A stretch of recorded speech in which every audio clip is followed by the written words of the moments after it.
नमस्कार बंधु जय श्री जगन्नाथ आपण समस्त पुणी एक नूतन वीडियो स्वागत है। आज आलोचना करबा बहु प्रतीक्षित जोटा कि आपण माने चाकरी पाइबार किछि दिन पर से आवश्यक हुए एवं आप मैंने आशा करते जे कौन हम ओपीएस एनपीएस एवं यूपीएस तार सामंजस्य विषय एवं पूर्व अनेक वीडियो आप विभिन्न गणमाध्यम देखिए यूट्यूब चैनल ठू आरंभ कर विभिन्न जगह न्यूज चैनल प्रसार ହେଇଛି କିନ୍ତୁ जो आमर सम्मेलन होता संगठन तरफ 2 दिनिया पीएसटी तरफ से आलोचना पुंखानुपुंखानु भाव होता है या भितर कौन पार्थक्य रही पुराना पेंशन स्कीम ओपीएस जोटा कि ओल्ड पेंशन स्कीम कहला एनपीएस आसला new pension scheme then come to now UPS unified pension scheme तेणु ये भितर कौन सुविधा रही कौन असुविधा रही से विषय पुंखानुपुंखानु आलोचना करें प्रत्येक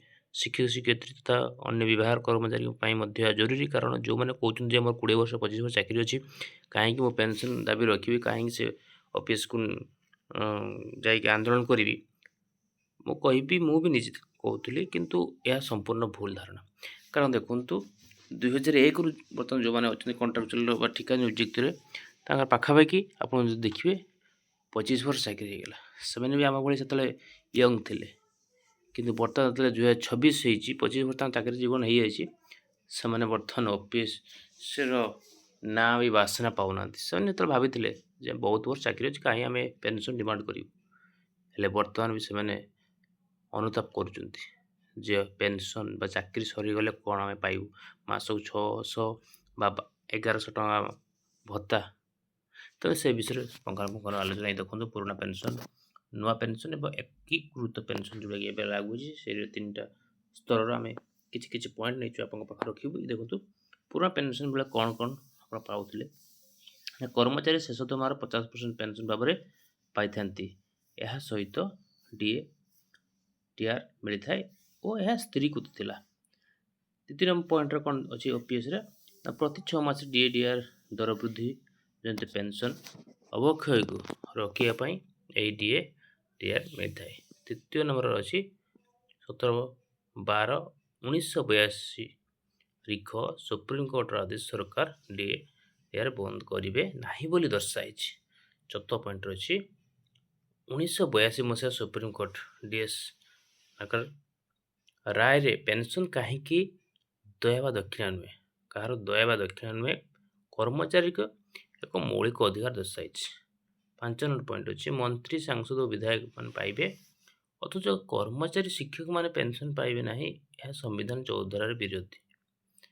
6 नंबर पॉइंट अच्छी कर्मचारी शेष जीवन में उक्त पेंशन आशा बढ़ी पर निरापत्ता प्रदान करें। 7 नंबर पॉइंट अच्छी ओपीएस कथा आम आलोचना कर पेंशन पाइबा कर्मचारी अर्थ देवाक है। 8 नंबर पॉइंट यही योजना परिवार पेंशन को 30% पाइबा सुनिश्चित करा जाय अछि। 9 नंबर पॉइंट अच्छी यही योजना 40% पेंशन अग्रिम पाइबार कम्युनिकेशन व्यवस्था स्थिरीकृत ताहा इच्छा दिन जोटा कि ऑप्शनल। 10 नंबर पॉइंट अच्छी यही पेंशन योजना जीपीए व्यवस्था अच्छी। 11 नंबर पॉइंट अच्छी जोटा कि 8 वर्ष अतिरिक्त 20% पेंशन व्यवस्था अच्छी जो मैंने 8 वर्ष अधिक चाकरी करते 20% पेंशन व्यवस्था थिला सेते बेले जोटा कि आप ऑफिस कथा कहते न्यू पेंशन स्कीम तार किसी पॉइंट कमी कमी आसला देखो। प्रथम पॉइंट न्यू पेंशन स्कीम अच्छी 2004 मसीह तत्कालीन केंद्र सरकार एक प्रशासनिक आदेश बल नुआ पेंशन बा एनपीएस योजना लागू कले। 2013 मसीह बीजेपी समर्थन पार्लियामेंट पीआरडीए आईन गुरुत्व है जोटा कि यह योजना कर्मचारी भविष्य पेंशन पाइबा प्रति मास पूरा दरमा प्लस डीए इक्वल टू 10% देवाक हेबो और सरकार 14% देवे। चौथा पॉइंट अच्छी चाकरी क्षेत्र में फंड रे पैठ होता अर्थर 60% उठाई पारे अवशिष्ट 40% उपर पेंशन धार्य हो ताहा 1000 कि 1500 टका भली पेंशन हो जहाँ अत्यंत माने निम्नगामी कथा कहला एवं यही योजना जीपीए व्यवस्था ना परिवार पेंशन अवस्था ना जहाँकि आपण जो कहते योजना जीपीए व्यवस्था ना परिवार पेंशन व्यवस्था ना एवं PRDA ପାଖରେ ରହୁଥିବା ଗଚ୍ଛିତ ଅର୍ଥ ସୁଧ ପାଇବେ ନାହିଁ। ସମସ୍ୟା ବା ସାମାନ୍ୟ କିଛି ପେନ୍ସନ୍ ପାଇବେ। ଇଏ ଗଲା NPS କଥା।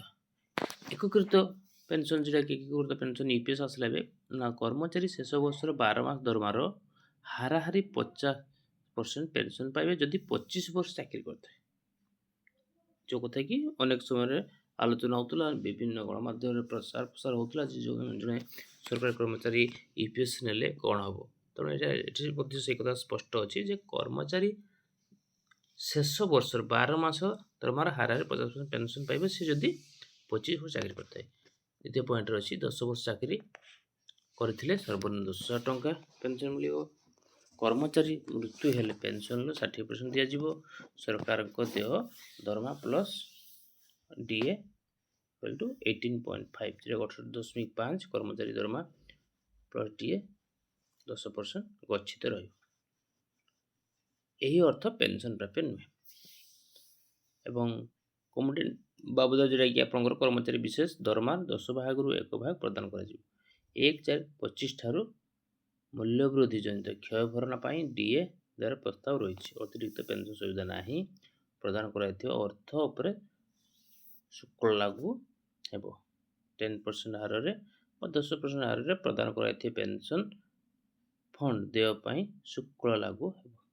ତେଣୁ ଧୀରେ ଧୀରେ ଦେଖନ୍ତୁ କେତେ କମ୍ପ୍ଲିକେଟେଡ୍ ହେଇଯାଉଛି। ଅଫିସ୍ କେତେ ସୁବିଧାଜନକ ଥିଲା ଏବଂ ଏଠି ସ୍ପଷ୍ଟ ମଧ୍ୟ ଅଛି ଯେ ସରକାରୀ କର୍ମଚାରୀ ଉକ୍ତ ପେନ୍ସନ୍ ଆଶାବାଦୀ ପରି ନିରାପତ୍ତା ପ୍ରଦାନ କରାଯାଇଥାଏ।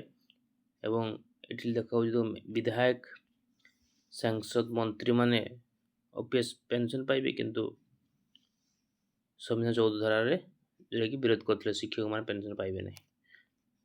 ଧୀରେ ଧୀରେ ସରକାର ଆକ୍ଚୁଆଲି ଯେତେବେଳେ ଯାହା ଚାହିଁବେ ସେ ହେଇପାରିବ। ଧୀରେ ଧୀରେ NPS ଆସିଲେ NPS ମାନେ ପଏଣ୍ଟ ବି ଆପଣ ଦେଖନ୍ତୁ OPSରେ ଯଦି ଆପଣ ଦେଖିବେ ଏଠି ଆମେ 11ଟି ପଏଣ୍ଟ NPSରେ ଆପଣଙ୍କର 7ଟି ପଏଣ୍ଟ ଥିଲା। UPSରେ ମଧ୍ୟ 8ଟି ପଏଣ୍ଟ। ଏଠି ଦେଖନ୍ତୁ 8ଟି ଖାଲି ପଏଣ୍ଟ ଦିଆଯାଇଛି, 7 ନମ୍ବର ଅଛି ଅତିରିକ୍ତ ପେନ୍ସନ୍ ସୁବିଧା ନାହିଁ ସ୍ପଷ୍ଟ ଲେଖା ହେଇଛି। ତେଣୁ ଧୀରେ ଧୀରେ ପଏଣ୍ଟ ଯେମିତି କମି ଅଛି ଧୀରେ ଧୀରେ ଆମର ଭବିଷ୍ୟତ ପାଣ୍ଠି ମଧ୍ୟ ସେଭଳି ଭାବେ କମି ଅଛି। ତେଣୁ ଇଏ ଥିଲା ବନ୍ଧୁଗଣ ଆଜିର ଆଲୋଚନା। ନିଶ୍ଚିତ ଭିଡ଼ିଓଟିକୁ ସେୟାର କରି ସବସ୍କ୍ରାଇବ୍ କରିବେ। ନିଜର ମତାମତ ଦେବେ, କାରଣ ଆମେ ପ୍ରତ୍ୟେକ ଦିନ ଚେଷ୍ଟା କରୁଛୁ ଶିକ୍ଷା ଶିକ୍ଷକ ଛାତ୍ରଙ୍କର ବିଭିନ୍ନ ସମସ୍ୟାକୁ ନେଇ ଆମେ ଆପଣଙ୍କ ପାଖରେ ପହଞ୍ଚିବୁ। ଇଏ ଥିଲା ଆଜିର ବାର୍ତ୍ତା। ଆଜି ପାଇଁ ଧନ୍ୟବାଦ। ଜୟ ଶ୍ରୀ ଜଗନ୍ନାଥ।